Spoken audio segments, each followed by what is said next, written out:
अब समय है एक कहानी का। और आज की हमारी कहानी है मिस बकरी का घर, जिसके पब्लिशर हैं रूम टू रीड, जिसे लिखा है सोमोर पेंगेवोंग ने, जिसके चित्र बनाए हैं औलत सेंथिचैक ने और जिसका अनुवाद किया है शेख राइसुद्दीन कुरैशी ने। तो चलिए कहानी शुरू करते हैं। एक सुबह मिस बकरी खेत में चर रही थी। वो सोचती है, इस साल की शुरुआत में इतनी गर्मी क्यों है। तो आपको मिस बकरी दिख रही है ना। तो अब वो सोच रही है कि इतनी गर्मी क्यों है। उसने कहा, मुझे इसी धधकती गर्मी से दूर कुछ छांव तलाशनी चाहिए। उसने एक कमल का पत्ता काट लिया और उसके नीचे शरण ली।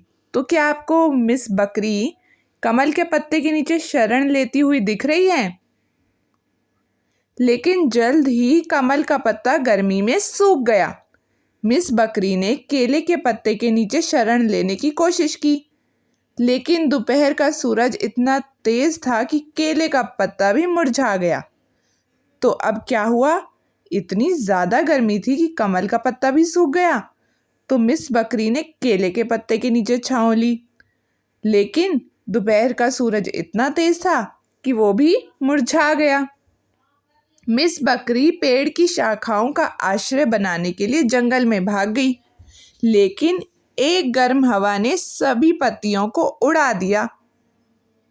मिस बकरी ने कुछ ग्रामीणों को एक घर बनाते देखा। तो अब जिस गांव के पास मिस बकरी थी, वहां उसने कुछ लोगों को एक घर बनाते हुए देखा। मुझे सीखना चाहिए कि कैसे एक मजबूत घर बनाते हैं, उसने सोचा। तो अब उसका घर तो कभी मुरझा रहा था, कभी उड़ रहा था। तो उसे चाहिए था ये सीखना इन लोगों से कि कैसे एक मजबूत घर बनाते हैं।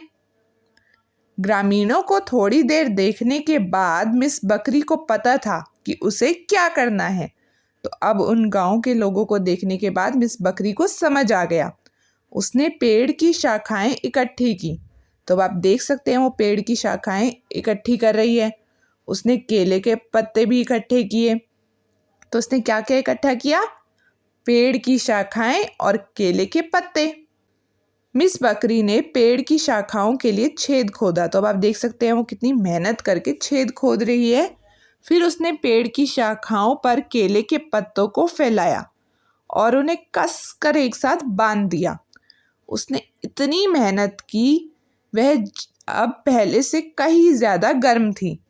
तो अब जब हम मेहनत करते तो हमें और ज़्यादा गर्मी लगती है ना। जैसे ही वह समाप्त हुई, गर्म हवा बहने लगी। तो जैसे ही उसकी मेहनत खत्म हुई, फिर से गर्म हवा आई। लेकिन इस बार हवा केले के पत्तों को उड़ा नहीं सकती थी। तो हवा तो आई, पर पिछली बार की तरह न केले के पत्ते उड़े न शाखाएं। मिस बकरी अपने घर के अंदर बस गई। मैं अधिक गर्म नहीं हूँ, उसने खुशी से सोचा। अब मुझे बस एक झपकी की ज़रूरत है। तो अब उसे उतनी गर्मी नहीं लग रही जितनी उसे पहले लग रही थी, और अब उसे एक झपकी की ज़रूरत है, मतलब एक छोटी सी नींद की।